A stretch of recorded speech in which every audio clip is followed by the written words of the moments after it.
Le ofreció $4,000 y le pidió que no hablara. ¿Por qué lo hizo? Lo que ocurrió después desarmó más de lo que cualquiera podría imaginar. Paola Vallejo estaba de rodillas junto a la lavadora cuando el teléfono vibró por tercera vez. El sonido le cortó la rutina, la sacó por un instante del agua espumosa y de la lista interminable de tareas que llenaban sus días desde que había dejado de encontrar trabajo acorde con su título en administración. Miró el nombre en la pantalla. Asistente, Gallardo Holdings. Por unos segundos no supo si debía contestar. La casa en la que trabajaba para una pareja mayor olía a cera de muebles, a café frío y a jabón. Ella pensó en las facturas en la mesa del comedor de su piso compartido y en la llamada al banco que había evitado durante 3 días. Contestó. ¿Paola? Una voz neutra, controlada. Soy Marina, la asistente del señor Octavio Gallardo. Tenemos una situación esta noche en la mansión. Necesitamos a alguien que acompañe al presidente en la cena social. Es algo discreto. Se paga en efectivo. Son $4,000. ¿Estarías disponible? $4,000. Paola repitió el número en su cabeza como si fuera a comprobar su peso. Pesado, improbable, real. No le ofrecían un empleo formal. No era una entrevista. Era una transacción. Presencia a cambio de silencio y apariencia. El apellido Gallardo resonaba con poder en la ciudad. Conglomerados, edificios con reflejos de vidrio, titulares. Paola sabía qué quería eso. Control de imagen, evitar rumores. Había oído hablar del modo en que esos mundos funcionaban. Había oído hablar de lo que un apropiado acompañante significaba en cenas donde la prisa por la reputación podía decidir recortes salariales o contratos. Respiró hondo. En su bolsillo tenía el recibo de matrícula de un curso que no pudo pagar. En la nevera, un yogur a punto de caducar. Carmela, su compañera de piso, le había mandado un mensaje esa mañana. Si necesitas algo, dímelo. Paola no quería pedir más. No quería que su currículum se convirtiera en excusa para mendigar oportunidades, pero tampoco quería que su título se convirtiera en un adorno que solo sirviera para decorar un puesto vacante. «Dame 20 minutos», dijo y colgó. Nunca había sido una mujer de respuestas fáciles. Había épocas durante la carrera en las que se sentía dueña de su destino. Luego la práctica profesional le había cerrado puertas una tras otra por razones que nunca llegaban a explicarse del todo. Los contratos temporales que le ofrecían siempre venían con condiciones, y la palabra flexibilidad se traducía siempre en salarios de miseria. A los 28 años, con un currículum que brillaba en teoría y se descoloraba en la práctica, Paola calculó. $4,000 podían ser la diferencia entre seguir presentando solicitudes y poder pagar un mes de renta, reparar el viejo portátil que necesitaba para las entrevistas, cubrir la matrícula del curso que había dejado a medias. $4,000 podían dar aire. Sin embargo, esa misma cifra tenía un peso que iba más allá del dinero. Era una oferta que la situaba donde nunca había estado, frente a un poder que compraba silencio, que colocaba la apariencia por encima de la dignidad de las personas. Pensó en su madre, en cómo aprendió que la dignidad se medía en la forma de mirar a los ojos.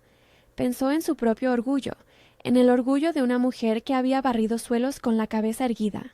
Carmela la encontró en el pasillo, con la bolsa de trabajo en la mano y el vestido que le había prestado listo sobre la cama.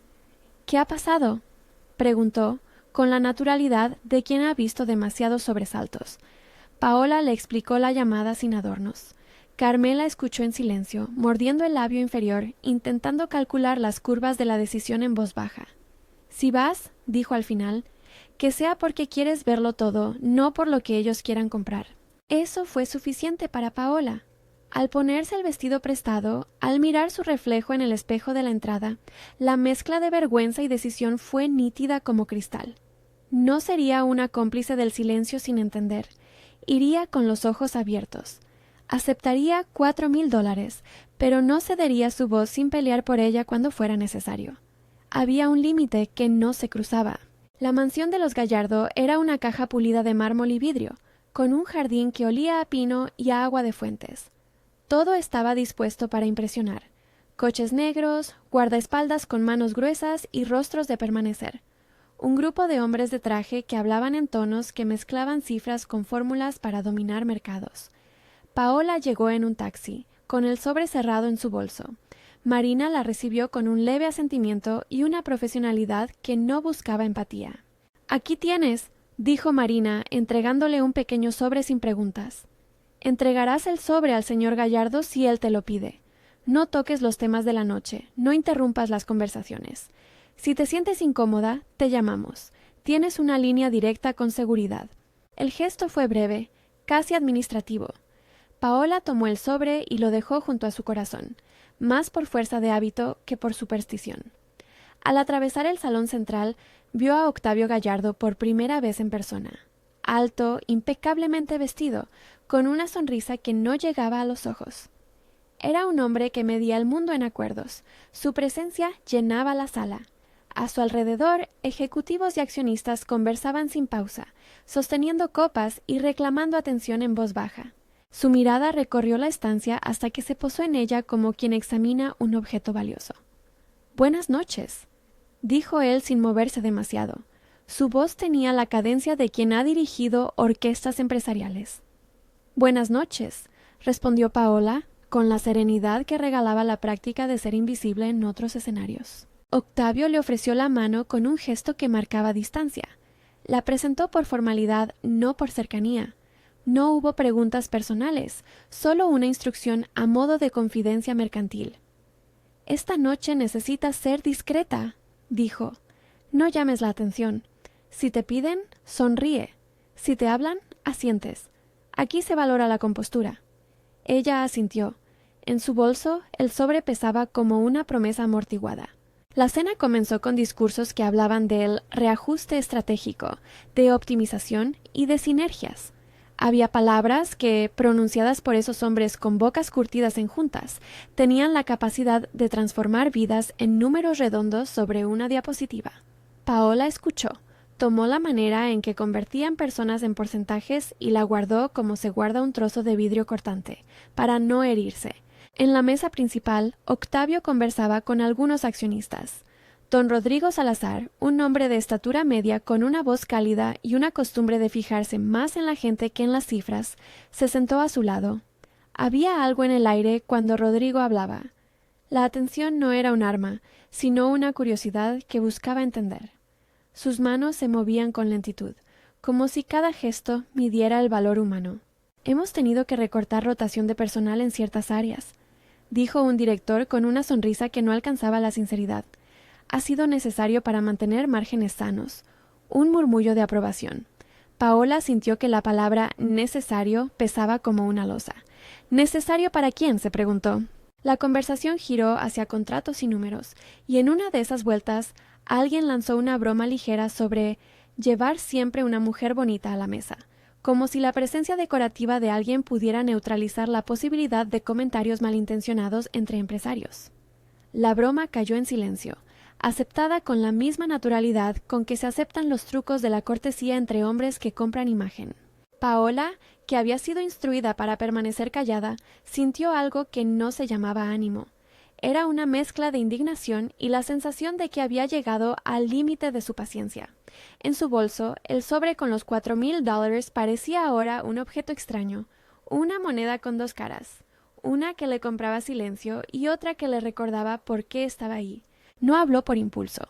Observó el rostro de Octavio, la manera en que sus ojos centelleaban cuando el tema tocaba su reputación. Observó a don Rodrigo, quien fruncía ligeramente el ceño ante la banalización del asunto. Escuchó las frases hechas que eran lanzadas como si la dignidad no tuviese precio. Entonces, cuando una de las voces habló de eficiencia, hablando de recortes, Paola respiró y, contra las instrucciones que le habían dado, dejó escapar una pregunta suave pero clara, dirigida no como una provocación, sino desde un lugar de quien había visto las consecuencias. ¿Y la eficiencia incluye a las personas que quedan sin trabajo?, preguntó ella. El silencio fue inmediato. Un vinilo que se apaga. Las miradas se volcaron hacia la mesa de la que provenía la voz. Muchas de esas miradas eran de sorpresa y otras de desdén. Octavio la miró como si hubiera identificado una anomalía en un sistema operativo. «¿Perdón?», dijo alguien entre la incredulidad y la cortesía mal lograda. Paola mantuvo la calma. Notó cómo su corazón latía con fuerza en la caja del vestido. Había practicado una versión de lo que diría si alguna vez se encontraba ante ejecutivos que hablaban de recortes como si fueran ejercicios de gimnasia financiera. Había pensado en números, en la manera en que la reducción de plantilla baja la variable de coste, en cómo se ocultan las historias detrás de los informes. No tenía la intención de humillar a nadie. Quería poner la conversación en su lugar humano. Quiero decir, continuó con voz firme, ¿cómo medimos la eficiencia cuando el coste principal es la vida de las personas? ¿Cuánto ahorro significa despedir a alguien que mantiene una casa, una familia, un curso universitario? Es fácil mostrar márgenes cuando no se ve la mesa de un hogar vacía. Don Rodrigo fue quien respondió primero, no por imposición, sino por algo parecido al alivio. Su mirada buscó a Paola con una curiosidad que no era condescendiente. ¿Tú trabajas en la empresa, señorita?, preguntó. ¿O cómo conoce usted estas cifras? La pregunta no era una suposición pícara, era un puente que se tendía. Paola explicó con sencillez que no trabajaba en la compañía, que era empleada doméstica en una casa cercana y que tenía formación en administración. No quiso gloriarse. Decir que había estudiado era uno de esos gestos que muchas veces se estrellan contra un muro de incredulidad en esos círculos. Sin embargo, al pronunciar la palabra administración, comenzó a haber un cambio en el rostro de algunos presentes. Interés, sorpresa, un cálculo que no era el suyo. Octavio se removió en la silla. Su mandíbula se tensó. Había pagado para controlar la escena y aquel atrevimiento de una compañía discreta amenazaba con romper la armonía planificada. Pero don Rodrigo, por su parte, inclinó la cabeza con un gesto que mezclaba respeto y un deseo de saber más. ¿Qué propondrías entonces?, preguntó él, como si quisiera evaluar la sangre del terreno. Paola, sin consumir la posibilidad de fingir, habló de escucha. Habló de la diferencia entre datos fríos y testimonios. Mencionó, con la claridad de una persona acostumbrada a transformar problemas en soluciones prácticas, que las empresas que invierten en diálogo con sus operarios consiguen no solo un mejor clima laboral, sino mejoras en productividad y menores tasas de rotación. No era una lección académica. Citó ejemplos simples, proyectos pequeños que podía concebir sobre la marcha, acciones que se aplicaban en semanas y que, con mediciones claras, podían traducirse en resultados económicos. Algunos en la mesa murmuraron que era una visión romántica, otros que era impracticable. Lo que no pudieron negar fue que su propuesta hablaba el idioma que a ellos, tarde o temprano, les tocaría escuchar. Retorno. Paola no vino a juzgar. Vino a ofrecer una manera de medir el valor humano que, curiosamente, también daba números. Don Rodrigo la miró largo rato. Cuando le habló, lo hizo en un tono bajo, como quien no quiere que las palabras se pierdan entre los vasos y el mármol. ¿Le importaría decirme su nombre?, preguntó. Paola Vallejo, respondió ella. ¿Tienes currículum, Paola?, dijo Rodrigo sin alarde, porque lo que acabas de decir no suena a improvisación. Las palabras de Rodrigo tuvieron el efecto de un puente lanzado por encima de una brecha. Octavio, por su parte, observaba con una mezcla de incomodidad y una curiosidad que no había esperado tener. Él había buscado controlar, y lo que había controlado había reclamado voz. Esa voz, sin embargo, venía de alguien que no le debía nada. Su presencia no era una cortesía calculada, era la realidad que él prefería mantener a distancia. La noche siguió. La música llenó los espacios y las conversaciones retomaron su ritmo. Pero algo había cambiado en el aire, una pequeña fisura en la piel nacarada de la velada. Don Rodrigo se acercó a Paola en un momento en que la sala se dispersaba en grupos. «Si te interesa», le dijo en voz baja, «hay una oficina en la que podrías aportar. No sé si tú querrías un puesto, pero si quieres, ven a verme mañana. Hablemos sin prisa». Para un instante los ojos de Paola recorrieron a Octavio. Él estaba a pocos metros. Había oído la propuesta, y su expresión no era ni totalmente de enfado ni de complacencia. Era algo más complejo. Sorpresa, quizá, y una evaluación rápida de riesgos. Paola entendió que aceptar una invitación así significaba entrar en un aparato que había soñado desde lejos, pero que también la había colocado allí por mera conveniencia. ¿Aceptaría un puesto en la empresa que había pagado por su silencio? Antes de que pudiera responder, Marina apareció con el sobre que minutos antes le había dado. Octavio lo había solicitado. Lo puso sobre la palma de su mano sin mirarlo. Paola no había abierto el sobre. El dinero, para ella, era parte de una vía para respirar. Marina habló con la misma profesionalidad que la había recibido. «Señora», dijo Marina, «el señor Gallardo pide que entregue el sobre ahora». Paola sintió la microtensión de la situación. El contrato tácito plasmado en un billete.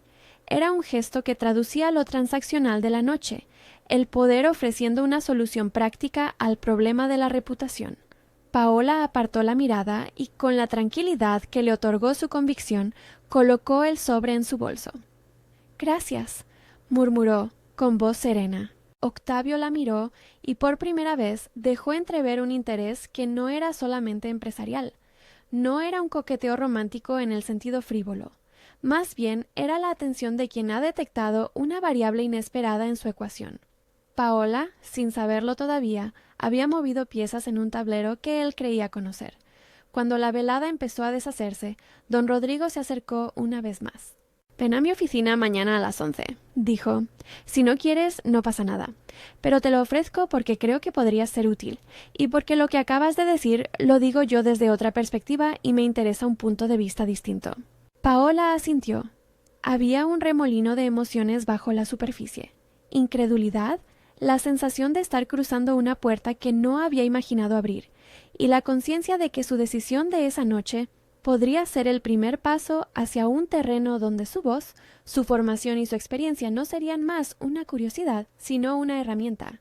Al salir de la mansión, el frío de la noche la golpeó con honestidad. En su bolso, el sobre con los $4,000 parecía ahora menos una compra y más un recordatorio de la condición originaria de su participación en esa escena. En el taxi, tocó el borde del sobre hasta sentir la textura del papel y la solidez de los billetes. No había moralismos simples en su gesto. Había necesidad, sí. Había decisión, también. Llamó a Carmela desde la calle. «¿Sabes?», dijo. «Me voy a la oficina de don Rodrigo mañana a las 11». «¿Te ha ofrecido trabajo?», preguntó Carmela con una mezcla de esperanza y cautela. «No sé si es trabajo aún», respondió Paola. «Es una posibilidad. Escucharé. Y si, por alguna razón, no resulta, tengo $4,000 en el bolsillo». Carmela se quedó en silencio unos segundos, pensando en cómo equilibrar la envidia con el apoyo. «Hazlo con la cabeza fría», contestó al final, «pero no dejes que nadie compre tu silencio». Paola colgó y miró por la ventana del taxi a las luces de la ciudad que pasaban como jirones de una vida que, por primera vez en mucho tiempo, le parecía posible de reescribir. No estaba segura de qué significaría trabajar para un hombre como Octavio Gallardo. No sabía si su voz podría mantenerse intacta en un mundo donde las decisiones se tomaban en salas cerradas. Pero la invitación de don Rodrigo era una rama extendida, un gesto que tendría consecuencias imprevisibles. Esa noche, antes de dormir, contó el dinero sobre la mesa, billetes que representaban un respiro, una tregua con la ansiedad. No era una solución definitiva, pero le compraba tiempo para pensar, planificar, presentarse al día siguiente con su currículum y, sobre todo, con su voz. Repasó en la mente lo que diría si le preguntaban por su experiencia, por sus ideas. Ensayó preguntas que giraban alrededor de la dignidad laboral y del retorno económico medible. Pensó en cómo traducir recursos humanos en indicadores que los corpóreos pudieran entender sin perder la humanidad detrás. En su apartamento, las paredes compartidas con Carmela parecían escucharla con paciencia. La lamparita del salón proyectaba sombras largas. Paola se sentó en la mesa con su libreta. Escribió en letra firme: escuchar, medir, proponer. Ser útil sin perder la voz.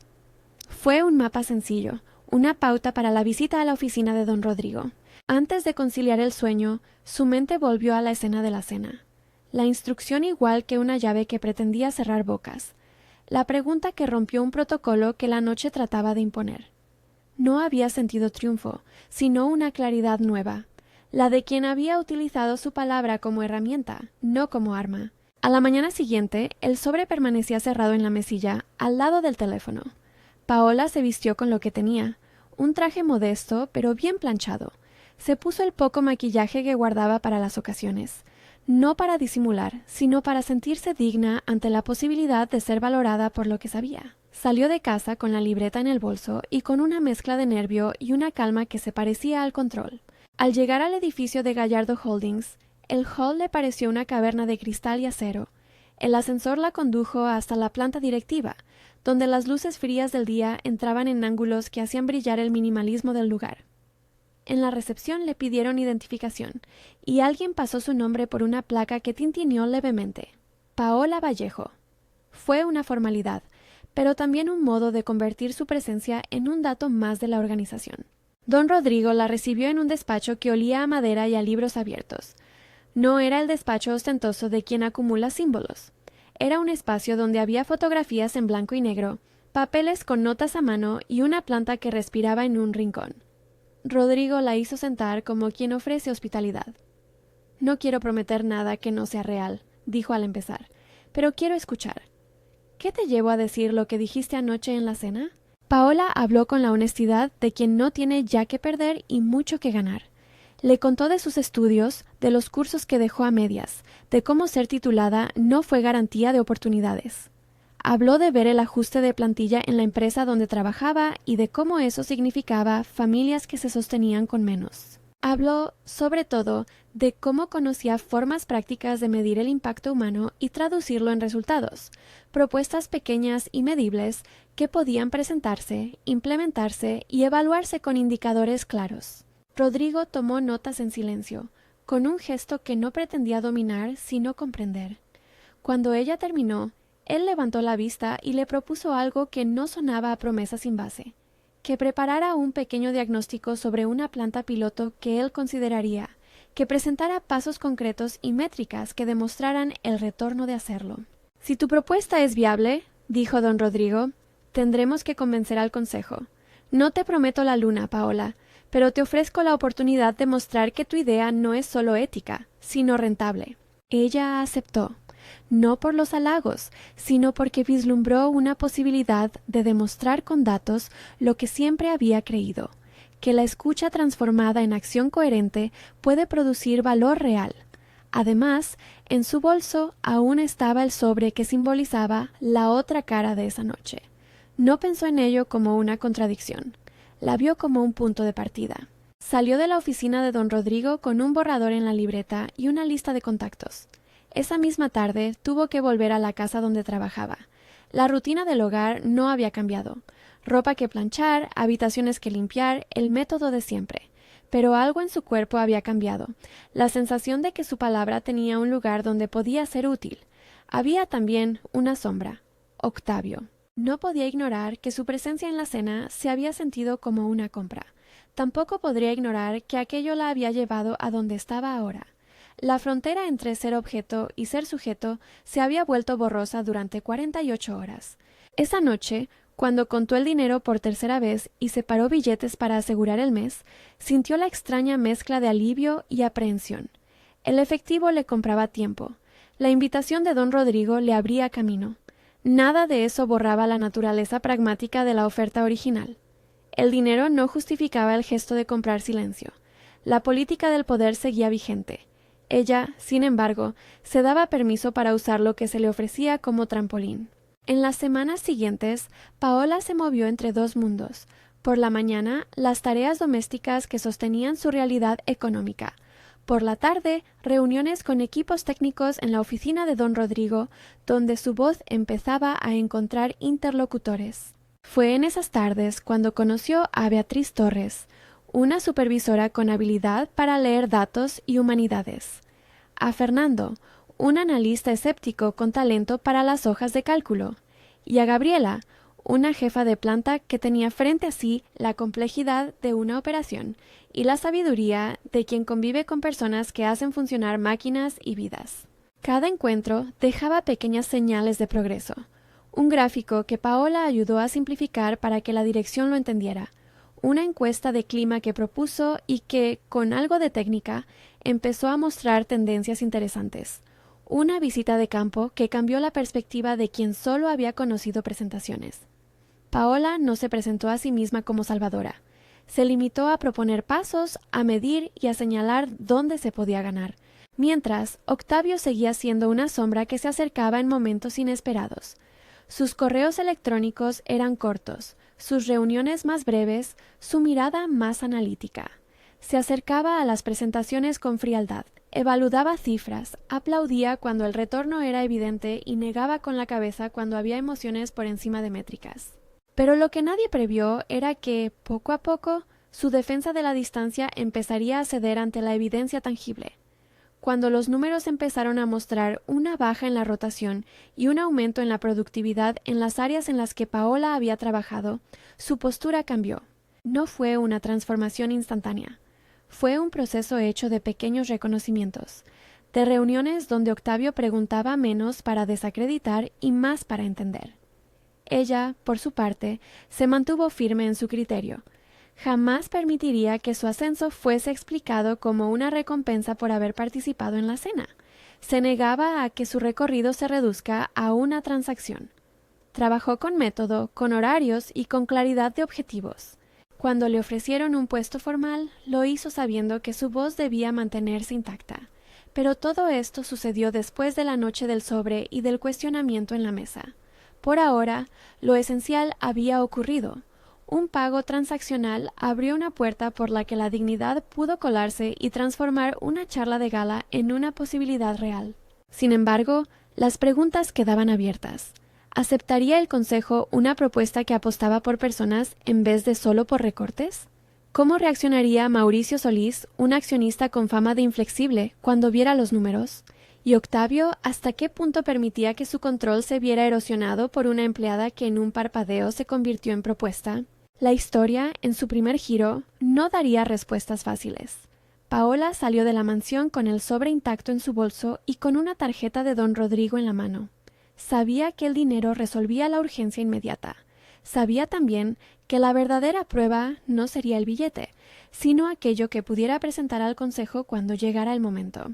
Y mientras la ciudad se doblaba en sombras y farolas, la sensación de que algo crucial había empezado a moverse dentro de ella fue la única certeza con la que se acostó esa noche. Comenta desde qué ciudad nos ves. El ascenso de Paola no fue una línea recta. Fue una escalera de peldaños irregulares, de puertas que se abren cuando uno insiste en llamar. Los días siguientes a su encuentro con don Rodrigo fueron una sucesión de encuentros con la realidad que ella había querido transformar. Reuniones, entrevistas en planta, llamadas a proveedores, encuestas de clima que había diseñado con su propia letra afinada. Empezó como una consultora improvisada, sin contrato pleno, con una credencial provisional, convenciendo poco a poco a quienes tenían la costumbre de confiar solo en títulos impresos. Beatriz Torres la recibió con pragmatismo y cierta sospecha. Beatriz había hecho carrera dentro de la compañía salvando proyectos del desastre con presentaciones limpias y soluciones pocas veces ornamentadas. Cuando Paola entró por primera vez a la sala de supervisión con un cuaderno lleno de listas y preguntas, Beatriz no la trató con indulgencia. La interrogó por resultados, por plazos, por indicadores. Paola respondió con números, pero también con historias. Expresó cómo una sencilla mejora en la comunicación entre línea de montaje y mantenimiento podía evitar paradas de producción que se traducían en cientos de miles de euros al año. No habló en absolutos. Propuso un piloto, pasos medibles en 8 semanas. Fernando, al principio frío, la retó con hojas de cálculo y escenarios. Gabriela le explicó, con la paciencia de quien conoce la operación, las razones por las que el personal se marchaba. Contratos temporales, horarios rotativos que rompían vidas familiares, falta de retroalimentación real. Paola escuchó más de lo que habló. Aprendió a leer los rostros de quienes vivían la empresa desde dentro, esos rostros donde el cansancio y la dignidad conviven de maneras que no caben en un informe. Octavio observaba desde la distancia, con una mezcla de escepticismo y una insaciable curiosidad por los resultados. En las primeras reuniones, su actitud fue fría. Interrumpía menos de lo habitual, pero sus preguntas tenían filo. En una sesión de seguimiento, cuando Paola presentó el esqueleto del proyecto piloto, él replicó con la contundencia que lo había hecho famoso.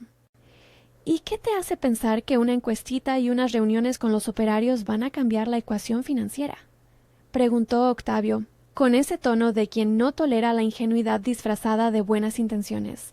No es solo una encuesta, respondió Paola, es un sistema. Entrevistas cualitativas, indicadores de clima, medición de tiempos muertos, análisis de rotación por puesto y una propuesta de intervención que incluya formación y ajustes en los horarios. Si lo medimos bien, el retorno aparece. No es intuición, es un plan con plazos y KPIs. Hubo murmullos. Beatriz la miró con reconocimiento y Fernando dejó escapar una nota de aprobación. Octavio no dijo nada más en ese momento. El silencio, para él, era una forma de control. Pero las cifras son insistentes. Cuando la prueba piloto arrancó en la planta de Guadalajara, los números empezaron a hablar por sí mismos. La visita a Guadalajara fue la primera vez que Octavio aceptó entrar en una fábrica sin el armario blindado de su despacho. El viaje tuvo la contención propia de lo que ocurre cuando dos mundos que se ignoran se obligan a coincidir. Un billete de avión, coches que se adentran por avenidas polvorientas y una planta que olía a aceite caliente, metal bruñido y café recalentado. El contraste con la mansión era brutal. La grandeza de los Gallardo quedaba lejos entre máquinas que chirriaban y mesas de trabajo manchadas de grasa. Los operarios lo miraron con esa mezcla de curiosidad y reserva que se reserva a las visitas de alta gerencia.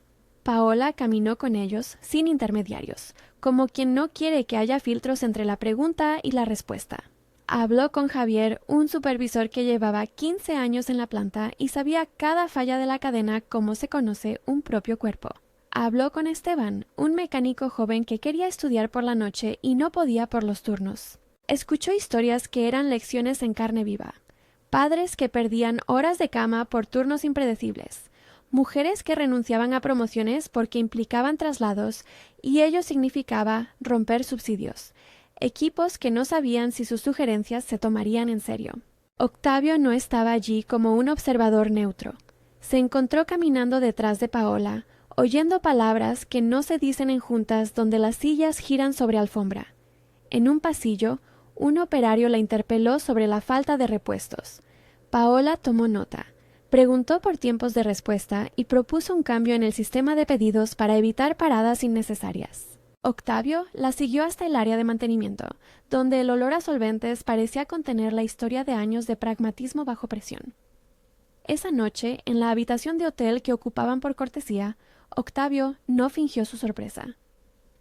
«Nunca me había fijado en esto», dijo sin obligación de suavizar. «Todo mi trabajo ha sido ver los números desde arriba. No sabía que debajo había tanto ruido que no entra en mi tablero». Paola no se dejó llevar por el halago. Contestó con la calma de quien ya había visto empresarios aproximándose por un interés superficial. «No se trata solo de mirar», dijo. «Se trata de escuchar. Si convertimos la escucha en acción, los números cambiarán. Si solo miramos desde arriba, los números se pueden acomodar con recortes, pero después aparecen costes ocultos, rotación, errores, clientes insatisfechos». Octavio se quedó mirando la ventana por un rato, la ciudad desplegándose en puntos luminosos. «Me costó entenderlo», admitió. «Me enseñaron que los márgenes eran sagrados, pero ahí hay gente». Fue un momento de vulnerabilidad que no se ocultó en frases grandilocuentes. Fue honesto como quien confiesa una ignorancia que pesa. Y ahí germinaron las semillas de algo distinto, su predisposición a aprender, a cuestionar sus certezas. No porque Paola fuera su acompañante aquella noche, sino porque su capacidad de escuchar desarmó la defensa que Octavio había construido con años de ejercer control. El piloto fue claro. En 8 semanas, el área que aplicó las medidas propuestas por Paola mostró una reducción de la rotación de personal cercana al 28% y un aumento en la productividad de hasta 32% en algunos turnos. Los datos no eran milagrosos. Eran el resultado de intervenciones concretas, ajustes horarios, microcapacitaciones, canales de feedback y de la toma en serio de las voces que trabajan la operación. Beatriz preparó las gráficas. Fernando las validó con su rigurosidad y Gabriela reunió testimonios de quienes hicieron el trabajo. Las cifras se presentaban con tablas limpias y una narrativa potente. Inversión X, retorno en Y meses, impacto en costos de contratación y paradas inesperadas. Cuando las cifras llegaron al despacho central, la transformación de la mirada de Octavio se hizo visible en pequeños gestos. Llamadas más frecuentes para pedir detalles, correos con preguntas que invitaban a profundizar, reuniones en las que dejó que Paola hablara sin interrumpir, pero no todos estaban dispuestos a aceptar este enfoque. Mauricio Solís fue la reacción opuesta. Accionista mayoritario de temperamento inquebrantable, con mano dura para la rentabilidad, Vio en las propuestas de Paola una amenaza a su filosofía de gestión: recortes rápidos, decisiones tajantes, resultados inmediatos. ¿Invertir en sentimentalismos para obtener retornos que podrían lograrse con recortes?, preguntó Mauricio en una reunión donde su voz retumbó como un martillo. No me gustan los experimentos. La empresa no es un laboratorio. La cuenta es la que manda. Don Rodrigo contrarrestó. Habló con la quietud de quien ha visto empresas cerrarse por no escuchar. Recordó cifras, narró ejemplos donde la inversión en personas había reducido costos a mediano plazo. La mesa quedó dividida, y la tensión política interna empezó a cuajar en silencios que significaban votos por venir.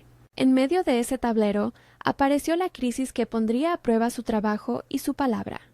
Humberto Vargas, cliente clave de una línea de producto, amenazó con rescindir un contrato que representaba cerca del 23% de los ingresos de la unidad. La queja de Humberto no era sobre precio. Reclamaba consistencia en entregas y un tratamiento al cliente que, según él, la compañía había perdido. En su carta, la palabra central fue confianza. Sin confianza, afirmó, no hay razón para quedarse. Perder a Humberto habría sido un golpe que justificaba recortes más profundos y que haría retroceder cualquier conversación sobre invertir en la gente. Mauricio sonrió ante la posibilidad de usar la crisis como argumento para recortar más. Su visión era de supervivencia financiera por medio de la austeridad. Don Rodrigo, preocupado, vio el riesgo real de que la caída de ese contrato provocara despidos, el tipo de consecuencia que Paola ya había visto retratada en mesas vacías y hijos que esperaban la comida en casa. Octavio, por su parte, percibió que allí se jugaba algo más que dinero.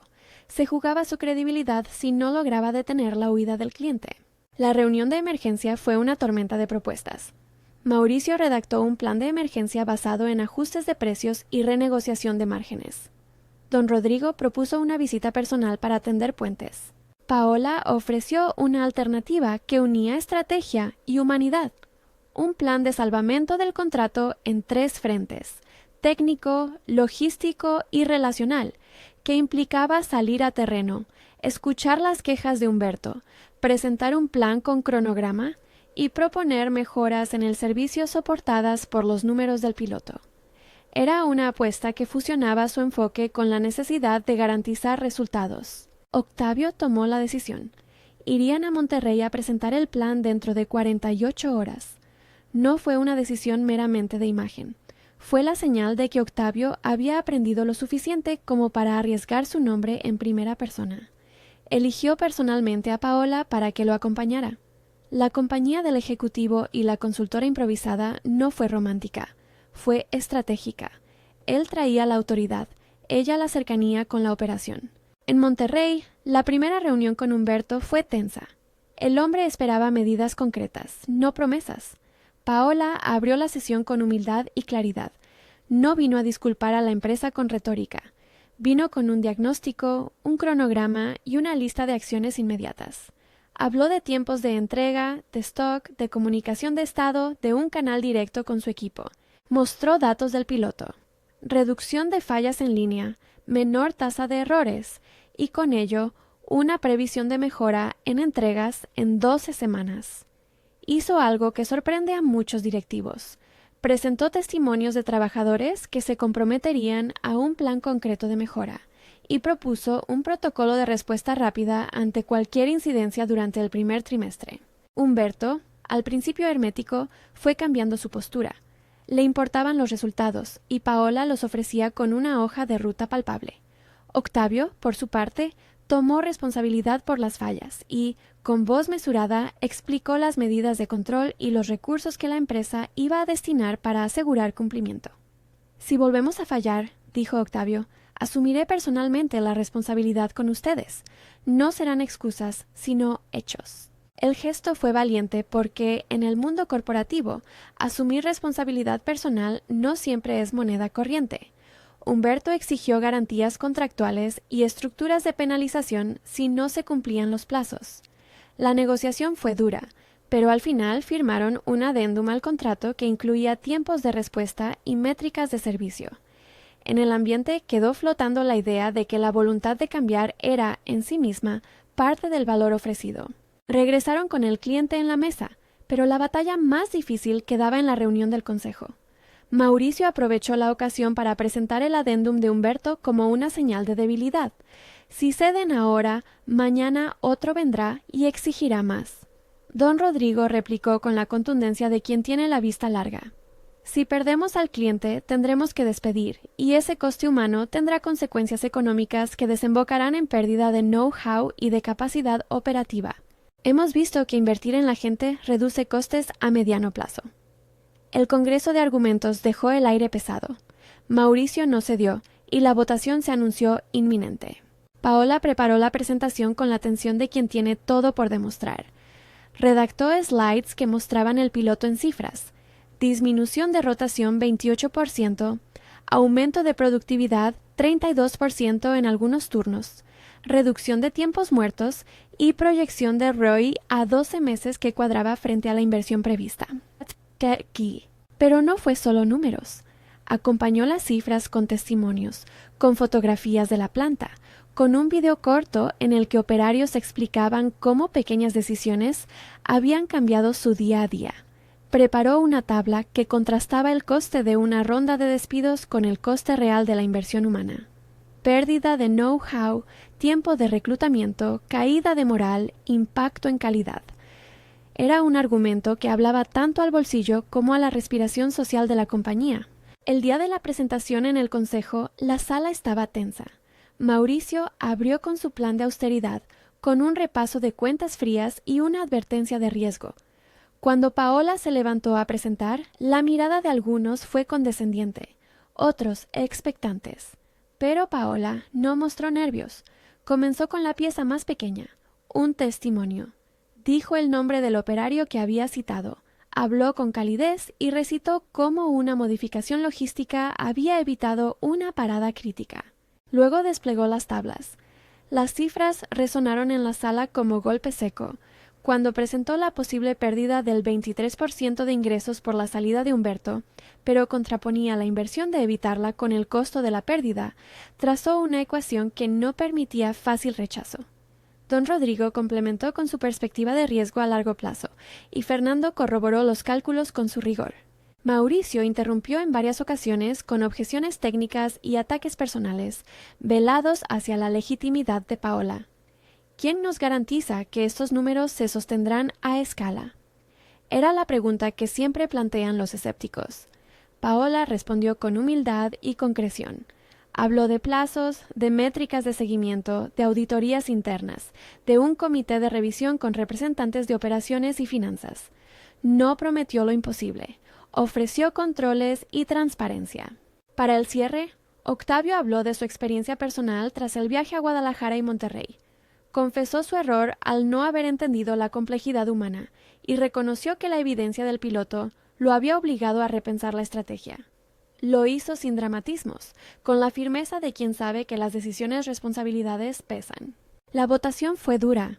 Mauricio lideró a un grupo reducido que defendía la austeridad, pero don Rodrigo logró reunir votos suficientes, mostrando que la continuidad del cliente y la inversión en el capital humano no eran antagonistas, sino complementos. Cuando las manos se alzaron a favor del plan de Paola, el alivio fue contenido pero claro. Ganaron por estrecho margen. La decisión fue adoptada. El proyecto se escalaba, se aprobaría presupuesto inicial y se crearía un área dedicada a desarrollo organizacional. Paola recibió la oferta formal de ocupar la dirección de ese nuevo área. El anuncio fue una mezcla de triunfo y responsabilidad. Paola aceptó con la condición que siempre había querido mantener. Su trabajo no sería reducido a una curiosidad, ni su ascenso a una anécdota de gala. Quería contratos claros, recursos asignados y, sobre todo, independencia para implementar medidas. Firmó su contrato con la serenidad de quien ha luchado por su lugar con trabajo y talento, no con favores. Tenía claro que su historia había empezado con un sobre en su bolso, pero lo que venía después la había construido. No todos celebraron. Mauricio, iracundo, se aisló como quien no acepta una derrota que considera ideológica. Algunos empleados, temerosos por la continuidad de sus puestos, miraron con recelo las primeras semanas de implementación. pero los indicadores, otra vez, siguieron siendo insistentes. Los 3 primeros meses mostraron una tendencia que confirmaba el piloto: menor rotación, menos errores en pedidos, mejor clima y, lo más decisivo, mayor satisfacción del cliente. Humberto renovó su confianza con la compañía y añadió una línea de producto más por la nueva capacidad de respuesta. En lo personal, la relación entre Paola y Octavio dejó de ser una suma de tensiones. No fue una metamorfosis repentina en la que el poder se disolviera. Fue un proceso de reconocimiento. Hubo conversaciones largas detrás de puertas que no eran ya para controlar, sino para construir. Octavio reconoció errores, Paola asumió retos. Hubo un momento, una noche de invierno, en la que, tras una jornada de cierre de trimestre, se quedaron en la oficina. La ciudad abajo se veía con luces que parecían constelaciones equivocadas. Octavio habló de su infancia, de la necesidad que había sentido siempre de demostrar que el poder tenía sentido para algo más que él mismo.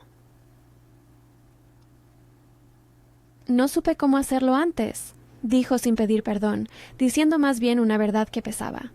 Mi mundo se cerró en torno a tablero y resultados. Creí que esa era la forma de protegerlo todo. Paola lo miró y sin condescendencia contestó: «No hay un atajo para aprender. Hay tiempo para rectificar y voluntad. Eso es lo que estabas poniendo ahora sobre la mesa». La conversación fue sincera, sin flirteos forzados. En ella apareció la vulnerabilidad de ambos.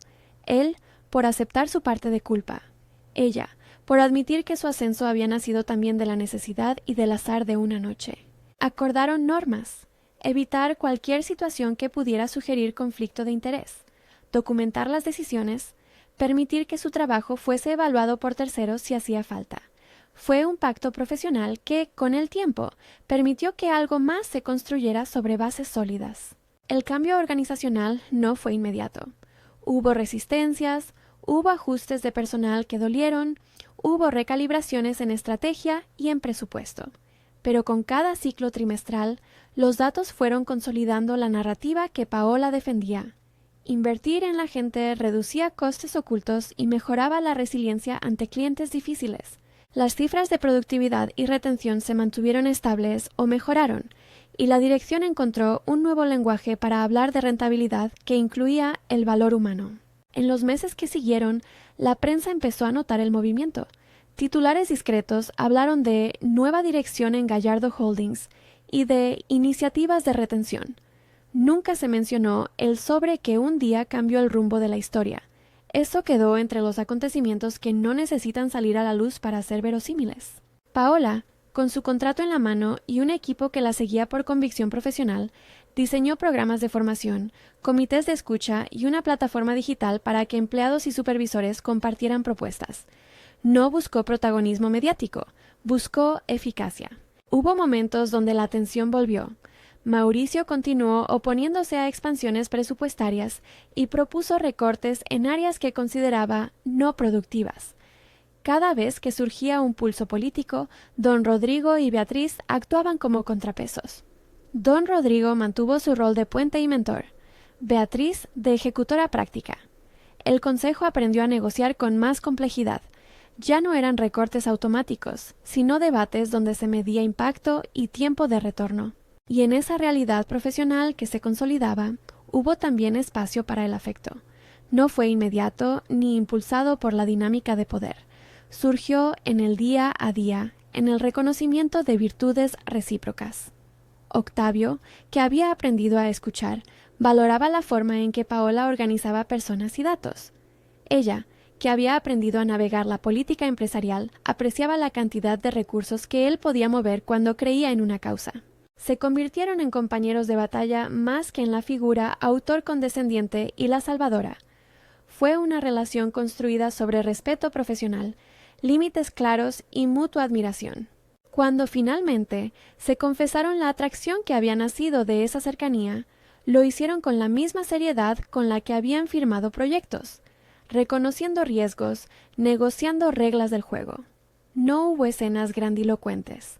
Hubo confesiones en un jardín de la casa de campo de don Rodrigo una tarde de verano. Paola dijo que le asustaba confundir cariño con ventaja. Octavio respondió que esa era la razón por la que quería proceder con honestidad y transparencia. Decidieron esperar a consolidar estructuras que evitaran conflicto de interés. Primero, temporales de separación profesional en proyectos donde uno fuera superior del otro. Segundo, un acuerdo público de gobernanza que garantizara imparcialidad. Amor y trabajo, decidieron, no eran incompatibles si se manejaban con responsabilidad. Años después, cuando se les preguntara por el momento que cambió sus vidas, ambos recordarían la misma secuencia de hechos con matices distintos. Paola recordaría el sobre, sí, pero también recordaría la sensación de que su voz había encontrado un lugar donde ser útil. Octavio recordaría la pregunta de esa noche en la mesa. ¿Y la eficiencia incluye a las personas que quedan sin trabajo? ¿Y cómo esa simple frase había sido una grieta que permitió que entrara la luz? La boda no fue una coronación ostentosa ni un gesto de consumo. Fue una ceremonia íntima en la que la empresa tuvo un lugar discreto pero simbólico. Don Rodrigo ofició con una mezcla de humor y ternura. Beatriz y Fernando estuvieron allí como testigos de que aquello que nacía en lo profesional podía florecer en lo personal sin atropellar la dignidad de nadie. En su discurso, Paola dedicó unas palabras a quien, sin pretender arreglar el pasado, le ofreció una oportunidad basada en la palabra y la evidencia. Octavio, en su turno, habló de responsabilidad y de la promesa de liderar con escucha. La noticia de su unión generó debates breves en redes y oficinas. Algunos cuestionaron la posibilidad de conflicto, otros celebraron la historia de superación. La compañía actuó con transparencia. Se publicaron reglas y medidas para evitar favoritismos. Auditorías externas garantizaron imparcialidad en asignaciones, y la gobernanza fue clara. El hecho de que la pareja hubiera firmado esos acuerdos y de que el Consejo hubiera aprobado las medidas disipó la mayor parte de las críticas. Años más tarde, los números seguían avalando la apuesta. Zonas donde se habían aplicado programas similares a los de la prueba piloto mostraban incrementos sostenidos en productividad y reducción de rotación. Clientes como Humberto ampliaron sus contratos. Empleados comenzaron a proponer ideas que fueron adoptadas con rapidez. El clima organizacional mejoró en índices que, ahora, la compañía vigilaba con serio orgullo. ¿Y qué había sido ese pago de $4,000 visto en perspectiva? Fue un catalizador, nada más que eso. Una transacción pragmática de una noche que, paradójicamente, permitió que una voz hasta entonces invisible entrara en una mesa donde se tomaban decisiones. Pero el verdadero motor no fue el efectivo. Fue lo que sucedió después. La valentía de Paola para usar la oportunidad que le dieron, su trabajo riguroso, la persistencia de quienes la apoyaron y la voluntad de Octavio para aprender. Ese billete no compró afectos ni destinos. Abrió una puerta que la competencia y la empatía se encargaron de recorrer. En la ciudad, cuando alguien cuenta la historia, suele terminar con una pregunta. ¿Habrías aceptado tú la oferta si te la hubieran hecho en esa situación? La respuesta no es universal. Cada quien entiende la dignidad y la necesidad de manera distinta. Lo que sí es innegable es que la historia plantea preguntas sobre poder y responsabilidad. ¿Cómo usa quien tiene influencia esa influencia? ¿Qué obligaciones éticas acompañan a la capacidad de decisión? En este relato, la respuesta emergió de la suma de decisiones pequeñas y responsables. Decir la verdad cuando toca, medir el impacto de las decisiones y no dejar que el miedo a la pérdida sirva de excusa para borrar la dignidad. Paola llegó a ocupar su despacho no por caridad ni por la piedad de un millonario, sino porque transformó una oportunidad en evidencia, porque convirtió cuestionamientos en propuestas ejecutables, porque demostró con números y con personas que invertir en la vida de quienes hacen funcionar una compañía no es un lujo, sino una inversión. Octavio se transformó no por amor inmediato, sino por la voluntad de aprender y por el reconocimiento de que la rentabilidad puede coexistir con la humanidad. El cierre de esta historia no es un final pulcro y perfecto, es una continuidad. El cambio organizacional siguió teniendo retos, el mercado se movió, surgieron nuevas tensiones, pero la decisión del Consejo, la actuación de Paola y la red de apoyo que don Rodrigo y Beatriz formaron demostraron que hay rutas posibles para gestionar empresas con eficacia y respeto. La llegada de Paola al puesto fue el primer paso para una cultura que, con tiempo y perseverancia, empezó a hacer historia en su sector. Si esta historia te ha movido, si te ha hecho pensar en cómo se toman las decisiones en las empresas o en qué significan las oportunidades, suscríbete al canal y valora este video para que podamos seguir contando relatos que mezclan trabajo, ética y afecto. Compartirla con alguien que necesite escuchar que la voz y la competencia pueden transformar realidades sería un gesto que honra el espíritu del relato.